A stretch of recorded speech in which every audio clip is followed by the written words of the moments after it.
Amerikadan Ukraynaya edilən yardımlarla bağlı etiraz. Gündəm xəbərin efirində 19 Mart tarixidir və bir məlumatı diqqətinizə çatdıracağıq. Belə ki, Amerika silah-sursatını Ukraynaya göndərməməli və öz mənfəəti üçün istifadə eləməlidir.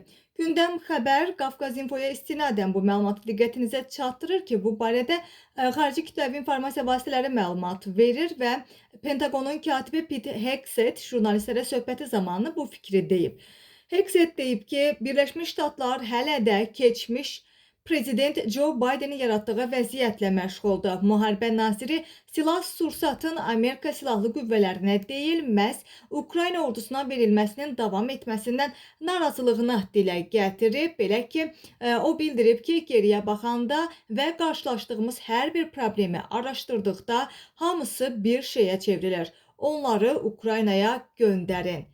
Yəni, bu da Amerikadan hərbi nazirdən məhz Ukraynaya göndərilən yardımlarla bağlı bir etiraz çıxışı idi.